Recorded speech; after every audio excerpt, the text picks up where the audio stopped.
예, 안녕하세요. 재테크닥터 휴영남입니다. 여러분, 오늘부터는 이제 부동산 경기 변동론이에요. 경기 변동론이 한 개 정도 나오죠, 한 개. 그래서, 이 한 개를, 출제하는 부분이 뭐 비교적 정해져 있습니다. 그래서, 공부하기는 뭐 그렇게 어렵지 않은 부분이고요. 자, 한번 보시죠. 주로 이제 우리가 경기라는 건, 먼저 개념을 좀 보시면 경제활동의 상승과 하강이 주기적으로 반복되는 것. 그러니까 경기가 좋았다 나빴다를 일정한 주기를 가지고 반복한다 그런 이야기죠. 그래서 이제 그 규칙을 가지고 있다 그 이야기인데 그렇다면은 경기가 좋았다가 나빴다 다시 좋아질 때까지 어떤 주기가 있겠죠. 그래서 그 주기로 이제 구분해 보면 여러분 가장 짧게 봤던 사람이 이제 키친이라는 사람이에요. 키친. 그래서 키친 같은 경우는 대략 3에서 4년에 한 바퀴씩 돌아간다라고 봤고요. 원인까지 볼 필요 없습니다. 그다음에 주글라 파동은 자, 일반 경기 같은 경우는 대략 8에서 10년에 한 번 순환한다. 이렇게 본 거죠. 코츠네츠는 대략 한 20년, 컨트라 TF는 대략 50, 60년이죠. 여기서 이제 우리가 이 일반 경기를 공부할 때는 우리가 부동산을 공부하는 거니까 크게 의미는 없는데 딱 하나 좀 기억하신다면 이 주글라 파동의 주순환이라고 되어 있죠. 가장 주된 순환이다 그 이야기인데 요거 정도 기억하시면 돼요. 대략 일반 경기는 한 10년 근처, 8에서 10년 정도에 한 바퀴씩 돌아가는구나 그런 이야기죠. 그리고 이제 우리가 부동산 경기를 봐야 되는 건데 자, 부동산 경기라는 거는요. 부동산의 착공량이 급격하게 늘었다가 줄었다가 다시 늘어나는 때까지 한 바퀴 도는 거죠. 그래서 부동산 경기 변동은 이러한 일반 경기의 개념을 거시경제 일본 부동산 부분에 적용했다라고 되어 있는데 일단 그 부동산 경기는 주로 한 셈의 건축 순환을 방금 말씀드린 대로 건축이 늘었다 줄었다 다시 늘 때까지죠.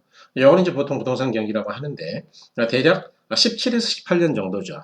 그러니까 아까 우리가 일반 경기의 주글라 순환이 8에서 10년이라면 부동산 경기는 대략 한 2배 되네, 2배. 그래서 그 정도 느끼시면 된다. 그래서 오늘날 이와 같은 순환적 변동 외에도 뭐 나중에 공부하시겠지만 계절적 변동이다. 아니면 장기적 변동이다. 무작위적 변동 같은 것들이 있다. 시험에서는 한두 번 나왔죠. 그래서 그렇게 일단 기억하시고요.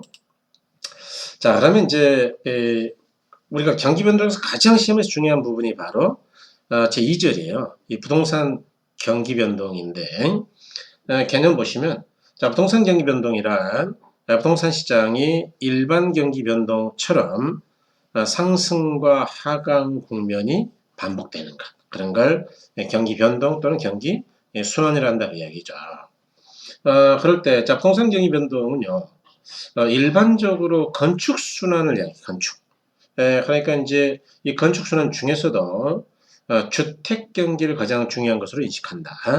그래서 이번 개념은 좀 기억해 두셔야 돼요. 시험에서 좀 써먹는데, 그러니까 우리가 부동산 경기가 뭐냐, 뭐 거래도 있고 건축도 있고 여러 가지가 있죠. 그런데 주로 이제 부동산은 공급이 제한돼 있잖아요. 그래서 부동산 경기를 볼 때는 주로 건축 순환을 많이 본다. 이 건축 경기를. 그럴 때 협의라는 게 가장 좁게 본 거 아니겠어요? 그래서 가장 좁게 보면 보통 이제 주거용 부동산의 건축 경기를 말한다. 그러니까 부동산을 용도별로 봐도 주택이 압도적으로 많으니까 주택 건축이 늘었냐 줄었냐를 본다는 이야기죠. 그 다음에 이제 광의는 넓을 광자니까 조금 넓게 본 거예요. 그죠?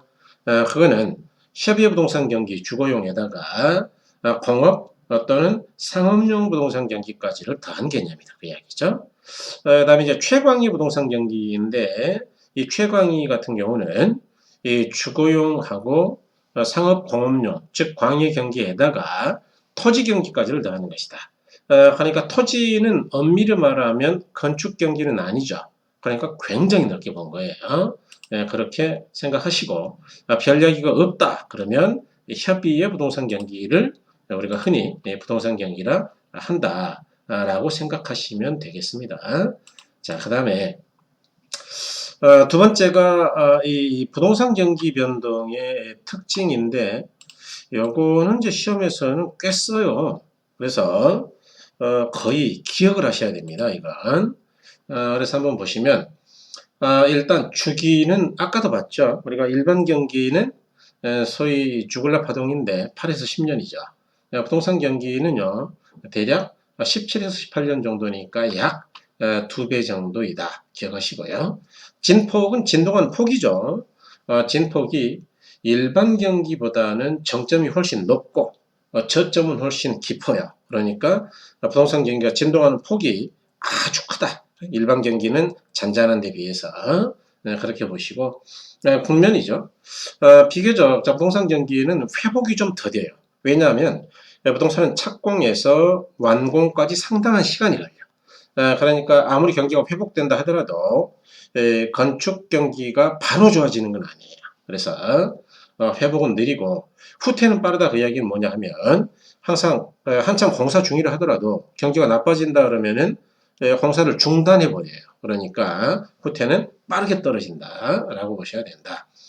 이 타성기간인데 말이 좀 어렵죠? 자, 읽어보시면 대부분의 책들이 타성기간을 이렇게 설명해요. 일반 경기 진투에 비해서 시간적으로 뒤처지는 시간차를 타성기간이라 그러는데 여기 좀 길다 그 이야기죠. 그런데 쉽게 생각하자고요. 여러분 우리가 타성에 젖었다 이런 표현 쓰잖아요. 좋은 표현은 아닌데 타성에 젖은 게 뭐예요? 민감한 거예요? 둔한 거예요? 둔한 거죠. 세상의 변화를 잘 알아채지 못하는 둔한 사람을 타성에 젖었다 그러잖아요. 그러니까 부동산 경기는요. 일반 경기가 한참 좋아지는데도 불구하고 타성에 젖어 있어. 그래서 뒤처진다. 느리게 한참 있다가 좋아질 거 뭐 이렇게 표현한다 그 이야기죠. 그래서 그걸 어렵게 표현하면 타성기간이 길다라고 표현하고 그다음에 이제 주기 순환 국면의 불규칙하다 그 이야기는 아까 우리가 부동산 경기의 주기가 17, 18년 그랬지만 실제로 이와 잘 맞지 않을 때도 있다. 그래서 불규칙하다 그 이야기죠. 그다음에 이제 순환 국면을 좀 보시면 여러분 그 일반적으로요. 자 이제 부동산 경기는 일반 경기에 비해서는 병행, 함께 간다는 이야기죠. 일반 경기가 좋아질 때 같이 좋아져. 같이 가는 것. 또는 역행, 일반 경기는 좋아지는데 부동산은 거꾸로 나빠져. 역행할 수도 있고. 독립은 아무 관계없이 돌아간다고 이야기죠. 그래서 그럴 수도 있고요. 그 다음에 선행할 수도 있어. 선행은 일반 경기보다 앞서갈 수도 있죠. 그렇지만 전체적으로 봤을 때는, 요건 기억하셔야 되는데, 전체적으로 봤을 때는 부동산 경기는 뒤처져요. 후순환이에요. 그래서 아까 타성기간이 길다 그랬죠. 그다음에 이것도 또 시험이 좀 잘 나오는데, 자 일반 경기하고 부문별 부동산 경기를 비교해 보면 주식 경기는 일반 경기보다 먼저 움직여요. 전순환. 왜냐하면 일반 경기가 좋아질 것 같다. 그럼 주식 거래량이 막 늘어 이미 먼저. 그래서 전순환이죠. 그런데 부동산 경기는 아까 전반적으로 후순환이라고 그랬어요. 그죠? 그래서 후순환이다. 그 다음에 상가나 공장 같은 경우는 일반 경기와 동시에 좋아집니다. 왜냐? 상가나 공장은 장사가 목적이죠. 그러니까 일반 경기가 좋아지면 빨리빨리 건축해야 돼요. 그래서 일반 경기랑 동일하게 움직인다. 동일하게. 그렇지만 주거용 경기는 일반 경기하고는 역순환이다. 어째서 역순환이냐? 일반 경기가 좋을 때는 그 돈들이 주로 일반 기업에 대출을 많이 하죠. 주택이 많이 하는 게 아니고. 그런데 일반 경기가 나쁠 때는 기업들이 자금을 안 빌려요. 그러니까 여유 자금이 주택 건축 쪽으로 흘러가거든요. 그러다 보니까 거꾸로 돌아가는 경향이 있다. 꼭 기억하셔야 된다 했습니다. 자, 다음으로 이제 측정 지표인데 여러분 이 측정 지표는요 대략 지문 정도 써요. 지문. 이걸 가지고 한 문제를 만들기는 어렵고 그래서 지문 한 개 아니면 두 개, 뭐 이 정도죠. 그럴 때 이제 우리가 현재 부동산 경기가 좋은 거냐, 나쁜 거냐라는 걸 측정할 수 있느냐 이야기인데, 다음에 대표적 세 가지 지표를 종합적 과학적으로 활용합니다. 여기서 기억하셔야 될 건 여러 가지 지표 중에 하나만 보는 게 아니고 종합적으로 봐야 된다. 외에도 공실공가라든가 미분양 재고, 주택금융 상태, 임료 또는 전세가 수준, 금리 이런 것들을 활용하기를 한다 그랬죠. 그러면 가장 중요한 3대 지표가 뭐냐? 자, 건축량이죠. 일단 건축량은 공급 측면의 지표죠. 그래서 수요 공급 지표를 다 본다 그 이야기예요. 그 다음에 두 번째는 거래량. 이거는 이제 수요 지표죠. 그래서 수요 측면의 지표를 또 보기도 하고요. 그 다음에 이제 가격 변동이죠. 그러니까 기억하기는 쉽네요. 경기를 측정하는 세 가지 지표는 수요와 관련되는 지표, 거래량, 공급과 관련되는 지표, 그러면 이제 건축량이 있겠죠. 자, 그런가 하면은 수요와 공급이 만나서 결정되는 게 가격이죠. 그래서 가격 지표 세 가지가 있다. 자, 그럴 때 건축량을 조금 더 쪼개 보면 일단 허가량이 있죠, 허가량. 허가량, 착공량, 완공량 이렇게 일단 건축은 허가받고 착공한 다음에 완공이 되겠죠. 그럴 때 여러분 이거 허가량은 선행지표로 한다. 이게 좀 시험에서는 의미가 있어요.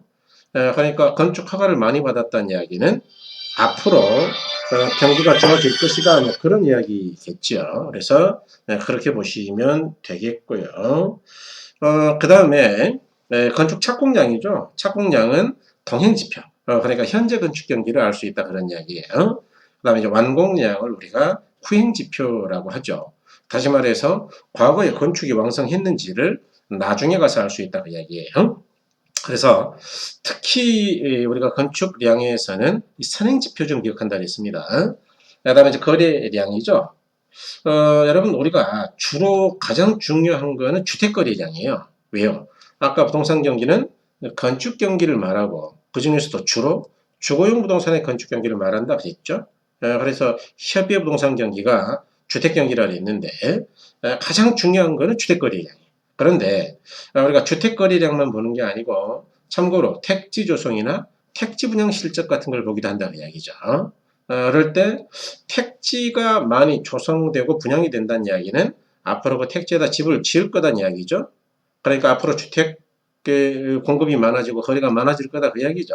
그래서 이런 걸 우리는 선행지표라고 한다라는 것도 기억하셔야 되고요. 그 다음에 여러분 그 가격 변동은요 조금 조심해야 돼. 그러니까 우리가 대부분의 사람들은요 부동산 가격이 올라가면 경기가 좋다고 봐요. 가격이 떨어지면 경기가 나쁘다. 일반인들은 그렇게 본단 말이죠. 그게 틀린 건 아니에요. 그러니까 여기 보시면 보통 부동산 가격을 통해 경기를 측정하는 경향이 있다. 즉 가격이 상승하면 호경기다 라고 생각하는데 이게 틀린 건 아닌데 무조건 가격만 보고 경기를 판단할 수는 없어요. 다시 말해서 부동산 가격이 상승하면 호경기다라는 표현은 잘못된 것이다. 왜냐하면 건축비 상승으로 인해서 가격이 상승했다. 그럼 건축비 상승하면 비용이 올라가니까 주택 공급이 늘겠어요, 줄겠어요? 줄죠. 다시 말해 건축량이 준단 말이죠. 그럼 경기가 나쁜 거지. 왜? 부동산 경기는 건축 경기니까. 그러니까 가격이 올라갔다고 무조건 좋은 건 아니다. 가격과 함께 건축량과 거래량을 같이 봐야 된다는 이야기죠. 또는 투기로 인한 가격 상승이 있다. 아니 부동산 거래도 아무것도 없어. 그래서 거래도 없고 건축도 없는데 그럼 경기가 나쁜 건데 투기 때문에 가격이 올라갔다? 그걸 경기가 좋다고 볼 수 있느냐? 그건 아니다 그 얘기. 왜냐? 부동산 경기는 건축 경기니까. 그래서 그렇게 생각해 주셔야 된다. 그래서 이 3대 지표는 상당히 중요하다라고 보시면 되겠고요. 여러분 너무 길어지니까 자, 요 정도까지 하고 이 순환 국면은 조금 쉬었다 강의 드리도록 하겠습니다. 여러분 수고하셨습니다.